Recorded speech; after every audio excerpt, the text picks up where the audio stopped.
Welcome back. अब बात करते हैं इस दूसरे हिस्से में माइकल बरी ने शॉर्ट पोजीशन क्यों बनाई है, हम ये जानने की कोशिश करेंगे। तो देखिएगा, उनका मानना है कि जो 30 साल का लोन है, यानी कि उसके ऊपर यूएस में 7% का रेट ऑफ इंटरेस्ट हो गया है, जो एक वीक पहले 6.96 था और एक साल पहले 5.13 था।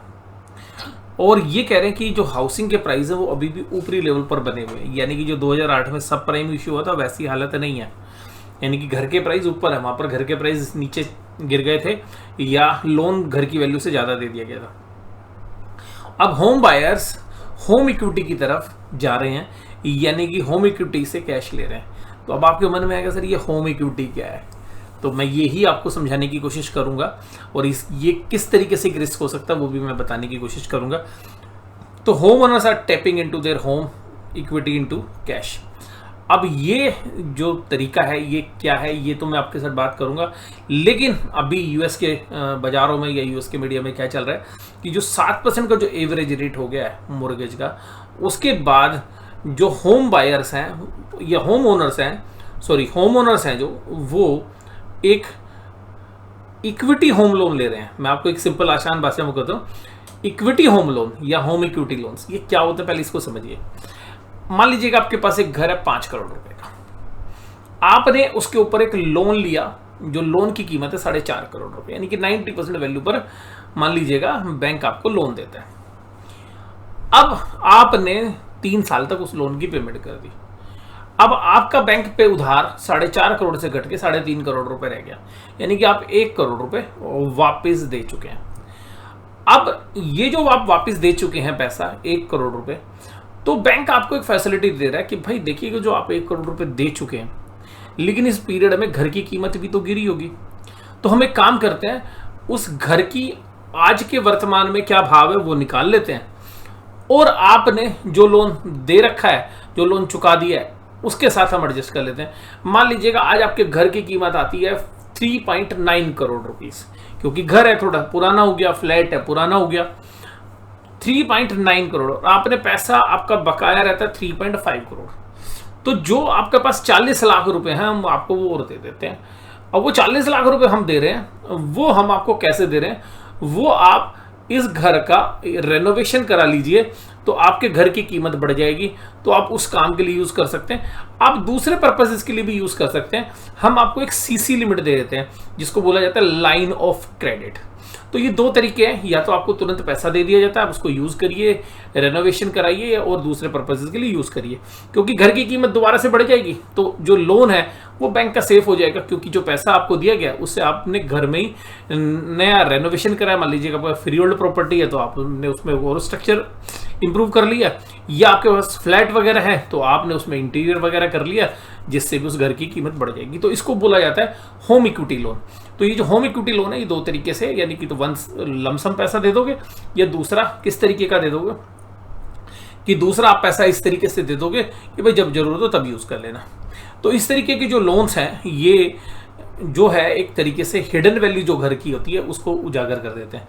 तो ये एक तरीके से रिवॉल्विंग क्रेडिट है, यानी कि क्रेडिट आपका चलता जाएगा और अगर आपने डिफॉल्ट कर दिया घर आपका बेच दिया जाएगा। तो ये जो है इसमें सबसे बड़ा रिस्क होता है। तो अब बात ये हो रही है कि अमेरिका में महंगाई बढ़ती जा रही है, तो लोग इस तरीके से अपने घर की जो किस्त दे चुके हैं उसके सामने भी लोन ले रहे हैं। और अगर ये मोर्गेज क्राइसिस बढ़ जाता है, लोन क्राइसिस बढ़ जाता है, तो ये बैंकों के लिए दोबारा से चैलेंज हो सकता है, क्योंकि बैंकों ने जो फाइनेंस किया है वो इलिक्विड असेट्स के लिए किया है। और हो सकता है कि जब ये पैसा पे करने की स्थिति में ना हो, क्योंकि जो लोग लोन ले रहे हैं वो कर्ज के अंदर तो दबे हुए हैं, तो बहुत सारे लोग अपना फाइनेंशियल डिसिप्लिन नहीं देखा पाते हैं और उनको पता है कि सारा पैसा तो इलिक्विड असेट्स में चला गया है, और जब उनके पास लिक्विडिटी नहीं होती या सोर्स ऑफ अर्निंग नहीं होगी तो वो एक बड़ा चैलेंज हो सकता है। तो ये जो होम इक्विटी लोन है ये एक रिस्क हो सकता है, और ये शायद अब कि यार सब प्राइम इशू तो नहीं है, बट एक दूसरे तरीके का रिस्क हो सकता है। इसके ऊपर बैट जो है लगाई है शायद माइकल बेरी ने, क्योंकि माइकल बेरी के जो ट्वीट्स हैं वो इसी की तरफ जो है इशारा कर रहे हैं। तो कहाँ इशारा कर रहे हैं, किन के लिए वो इशारा है, तो ये जो बात है ये मैंने आपको समझाने की कोशिश की। अब देखिएगा इसमें आसानी क्या आती है, ये लोन लेना ना आसान है, क्योंकि बैंक के पास ऑलरेडी घर है, आपका पेपर्स हैं, सारे पेपर वर्क हो रखे हैं, तो आपको तुरंत पैसा बैंक दे देगा, जितना पैसा आपने चुका दिया वो, और आज जो घर की कीमत है उसके बीच में, नहीं जो आउटस्टैंडिंग अमाउंट है और जो घर की आज फेयर वैल्यू, जैसे शेयर बाजार में रोज भाव बदलते हैं उसके हिसाब से लोन की वैल्यू भी बदलती रहती है। जैसे मान लीजिएगा आपने मार्जिन लेते हैं या लोन अगेंस्ट सिक्योरिटी लेते हैं, आपके पास 10 लाख के शेयर्स हैं, बैंक ने आपको कहा मैं 6 लाख रुपए का लोन देता हूँ। अगर आपके शेयर्स की कीमत 20 लाख हो गई तो बैंक कहता है मैं 60% आपको 12 लाख दे दूंगा। लेकिन अगर शेयर्स घटकर 10 लाख से घट के 4 लाख हो गए तो बैंक कहेगा भाई 2,40,000 का मिलेगा, और जो पैसा आपने यूज कर रखा है, अगर लोन लिया है और पैसा यूज किया तो तुरंत मुझे दो। मान लीजिएगा आपने 10 लाख के शेयर्स लिए हैं, बैंक ने आपको 6 लाख का लोन दे दिया, आपने वो 6 लाख रुपए यूज कर ली। अब शेयर की कीमत घटकर हो गई मान लीजिएगा 5 लाख, तो 5 लाख का 60% बैंक कहेगा भाई 3 लाख ही तो दूंगा मैं, बाकी जो 3 लाख है जो आपने एक्स्ट्रा यूज कर रखा वो लाके मुझे जमा करो।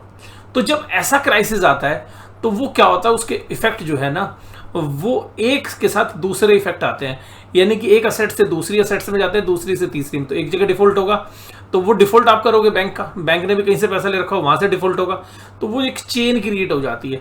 तो ये रिस्क जो होता है जब असेट्स की वैल्यू घट जाती है तब ये रिस्क आता है। तो ये लोन अगेंस्ट सिक्योरिटी में भी हो सकता है, जिन्होंने लोन अगेंस्ट सिक्योरिटी ले रखा है वो इस बात को समझिए कि जो लीवरेज पोजीशंस होती है उसमें इस तरीके के रिस्क आते हैं, और वहां पे पैसा लेना बहुत उधार है, बहुत आसान है। और लोग ये पैसा उधार लेते क्यों है ज़्यादा, क्योंकि वहाँ पर इनकम टैक्स में बहुत बड़ी छूट मिलती है यूएस में, वहाँ पे इनकम टैक्स में डिडक्शन मिलती है जो ब्याज आप बैंकों को दोगे इस तरीके के लोन के लिए।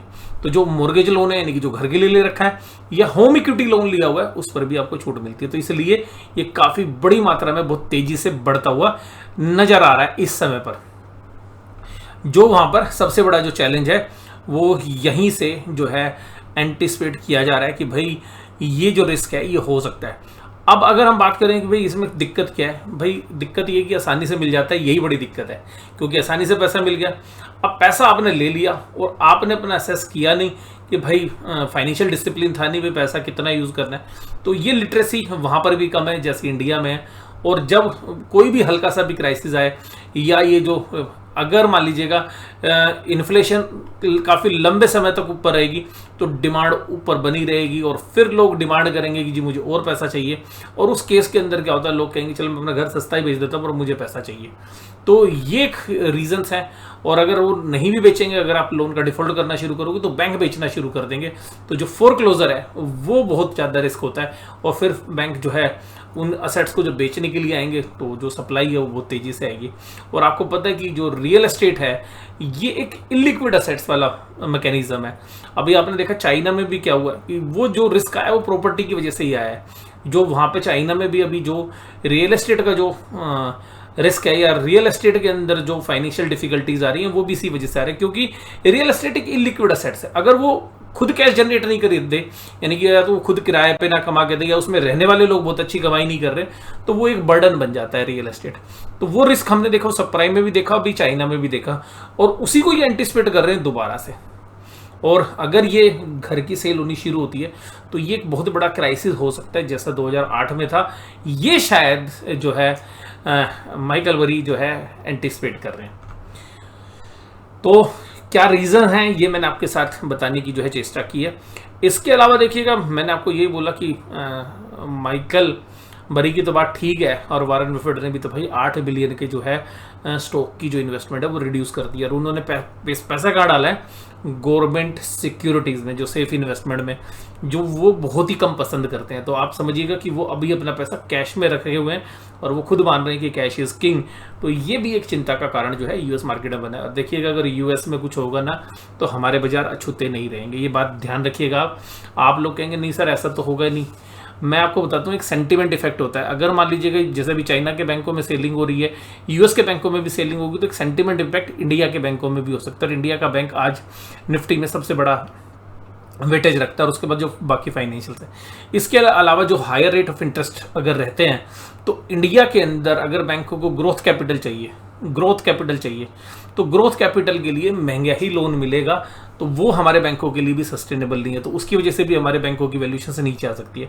और तीसरी बात यह है कि अगर यूएस में रेट ऑफ इंटरेस्ट जो है ऊपर ही रहेंगे, नीचे नहीं आते हैं, तो इंडियन गवर्नमेंट भी अपने फॉरेक्स रिजर्व को ध्यान में रखते हुए रेट ऑफ इंटरेस्ट को कट नहीं कर सकती, क्योंकि इंडिया की बॉन्ड मार्केट के अंदर भी रिस्क बना रहेगा। तो ये कुछ रीजंस हैं जिसकी वजह से इंडिया के अंदर भी ये रिस्क आ सकता है, लेकिन हमारा अपना रिस्क नहीं है, लेकिन जो यूएस का रिस्क होगा वो हमारे बाजारों को भी इम्पैक्ट डाल सकता है। और इसके अलावा देखिएगा, रिच डैड पुअर डैड आप में से बहुत लोगों ने पढ़ी होगी, और पढ़ी भी नहीं होगी तो सुनी बहुत होगी। फाइनेंस एक्सपर्ट रॉबर्ट कियोसाकी जो है वो क्या कहते हैं, वो ये कहते हैं कि बफेट जो है आज की डेट में 147 बिलियन 14,700 करोड़ डॉलर्स, अब उसको 83 से मल्टीप्लाई कर लीजिए, इंडियन रुपीस में वैल्यू आ जाएगी। 14,700 को 83 से मल्टीप्लाई कर लीजिए, आपको वैल्यू आ जाएगी।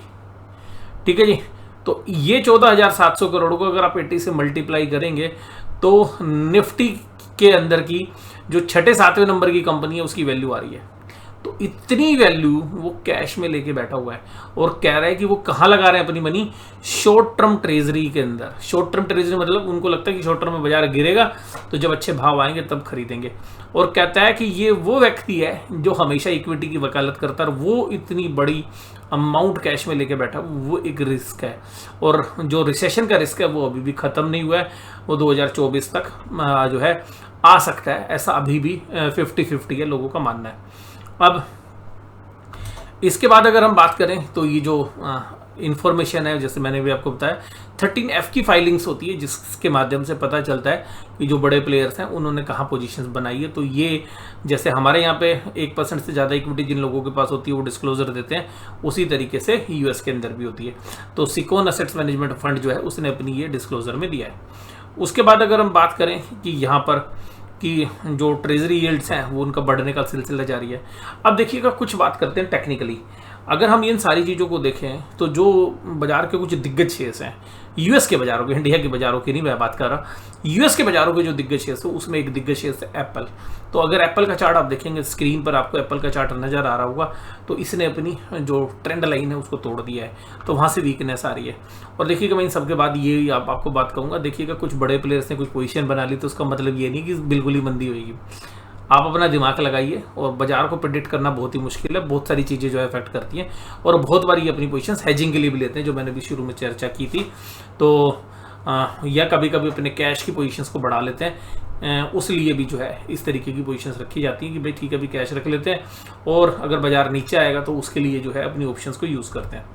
इसके अलावा देखिएगा, एप्पल का जो शेयर्स है उसका चार्ट ही मैं आपको दिखा रहा हूँ, और ये 1 डे का चार्ट है जो अपनी ट्रेंड लाइन के नीचे है, और उसने एक ब्रेकडाउन कर दिया है, क्योंकि ये इंडेक्स के अंदर और सेंटीमेंट के अंदर बहुत ही मजबूत शेयर्स है। यानी कि डाउ जोन्स के अंदर एक मजबूत शेयर, साथ में एक सेंटीमेंट क्रिएट करने वाला शेयर, और टेस्ला भी इसके अंदर ही शामिल होता है, यानी कि टेस्ला भी इसी कैटेगरी में आता है। हालांकि टेस्ला टेक्नोलॉजी को लीड करता है।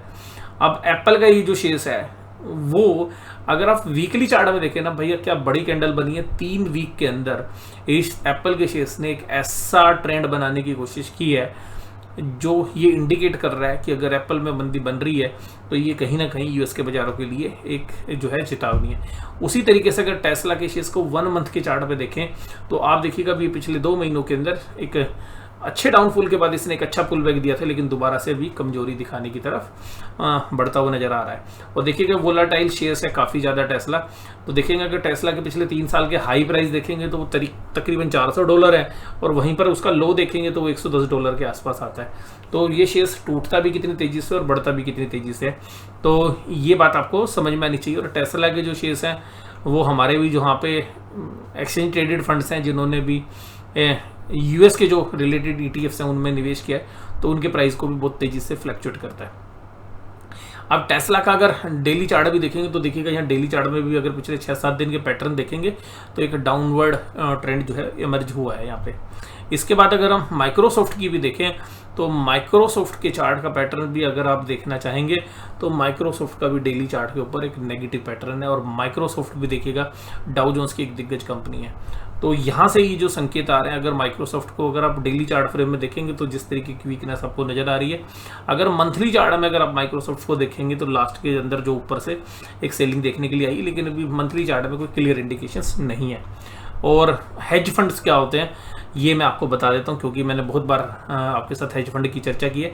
देखिएगा, हेज फंड्स ऐसे होते हैं जो तेजी भी करते हैं, मंदी भी करते हैं, अपनी पोजीशंस को हेज करते हैं और बहुत समय तक कैश में बैठे रहते हैं, और उस कैश को जैसे कोई अपॉर्चुनिटी मिलती है उस अपॉर्चुनिटी को कैश कर लेते हैं और पोजीशंस एग्रेसिवली बनाते हैं। जब तेजी करते हैं तो बहुत तेजी करते रहते हैं, मतलब आप ये समझ लीजिएगा 100 रुपये की चीज़ को 500 रुपये तक तेज करते रहेंगे, और जब गिराने पर आते हैं तो 500 रुपये की चीज़ को फिर वो 100 रुपये तक गिराने पर के लिए भी आतुर होते हैं, क्योंकि वो अपनी पोजीशंस को हर लेवल पर सेलिंग या बाइंग के साथ हेज करते हैं, ऑप्शंस के माध्यम से या डेरिवेटिव्स के माध्यम से, और फिर वो पोजीशंस पे इंतहा बनाते हैं। इसीलिए इंडिया के बाजारों में भी आपने बहुत बार देखा होगा कि बाजार फंडामेंटल वैल्यू से बहुत तेजी से नीचे भी गिरते हैं और फंडामेंटल वैल्यू से बहुत तेजी से, जो फंडामेंटल वैल्यूज है उसके ऊपर भी बहुत तेजी से जाते हैं। और इसी कड़ी में देखिएगा, हमने भी एक पोजीशन बना रखी है, मतलब हमने भी एक पोजीशन से डिवीज लाइन में बना रखी है, क्योंकि हमें लगता है कि फंडामेंटल वैल्यूज 3700 रुपये का भाव नहीं होना चाहिए। हमें लगता है कि उस शेयर्स की फंडामेंटल वैल्यूज 2200-2300 रुपये के आसपास है, तो हमने भी उसके अंदर एक मंदी की पोजीशन बना रखी है और हमने एग्रेसिवली भी ऊपर जब वैल्यू आई तो हम उसको होल्ड किए हुए हैं। तो हमें पता है कि यहाँ पे पोजीशंस है, तो हमें पता है कि हमने कितनी पोजीशंस बनानी है, कितनी पोजीशंस को हम मेंटेन कर सकते हैं। तो ये बात आपको पता होनी चाहिए। ये नहीं है मैंने कहा कि मैंने मंदी बना रखी है आप भी बना लें, उस पोजीशंस को हेज कितना करना है, आपके पास कैपिटल कितनी है, आप उसको किस तरीके से प्रोटेक्ट करेंगे। हो सकता है कि आपका पूरा पोर्टफोलियो लॉन्ग है और 1 या 2 शेयर्स में आप शॉर्ट बैठे हुए हैं, मान लीजिएगा मोस्टली फार्मा शेयर्स में तेजी कर रहे हैं और 1 या 2 फार्मा स्टॉक्स जो आपको ओवर वैल्यूड लग रहे हैं, आपने शॉर्ट पोजीशन बनाई, तो आप अगर ब्लैंक शॉर्ट मारेंगे तो वो आपकी समझ से और हमारी समझ में एक मिसमैच कर देगा। तो बात ये है कि एक पर्टिकुलर स्टॉक के ऊपर अगर हम मंदी बना रहे हैं और बाकी फार्मा स्टॉक्स में हम तेजी बना रहे हैं, तो एक तरीके से वहां पर भी हम हेजिंग कर रहे हैं, क्योंकि हमें लगता है कि जो ओवर वैल्यूड शेयर्स है वो हमने मंदी उसमें बनाई है। मुझे लगता है कि आज की ये वीडियो काफ़ी यूज़फुल रहेगी आपके लिए और बहुत कुछ सीखने के लिए मिलेगा। मेरा कोई भी इस न्यूज़ से कोई सरोकार नहीं है कि भाई मैं इस न्यूज़ को देख के कोई मंदी बनाऊंगा या तेजी बनाऊंगा। मैं जिस तरीके से अपने नॉर्मल ट्रेडिंग या इन्वेस्टिंग कर रहा हूँ, मेरे ऊपर इसका कोई बहुत बड़ा प्रभाव नहीं पड़ने वाला है, क्योंकि देखिएगा इस तरीके की न्यूज़ें आती रहती हैं, जाती रहती हैं। बहुत सारे मार्केट के जो एक्सपर्ट्स हैं कभी बहुत बड़ी तेज़ी की बात करते हैं, बहुत बड़ी मंदी की बात करते हैं, बट मैं ये कहता हूँ कि मैं अपने विवेक से ही जो है ट्रेड या इन्वेस्टमेंट करने की कोशिश करता हूँ। और मैं आपको भी यही कहूँगा कि सारी जगह से नॉलेज लीजिए, लेकिन डिसीजन आप अपना लीजिए भाई आपने क्या करना है और आपका रिस्क प्रोफाइल कितना है, आपके अंदर पेशेंस कितना है, आप बाजार को कैसे देख रहे हैं, वो आप चारों तरफ से नॉलेज इकट्ठा करिए, पढ़िए और फिर समझिए। और मैं आपके साथ यही कहूँगा last but not the list, केवल और केवल एजुकेशनल पर्पसेस के लिए वीडियो थी। कोई भी ट्रेड या इन्वेस्टमेंट लें तो अपने फाइनेंशियल एडवाइजर से जरूर सलाह लें। वीडियो देखने के लिए धन्यवाद। Thank you very much.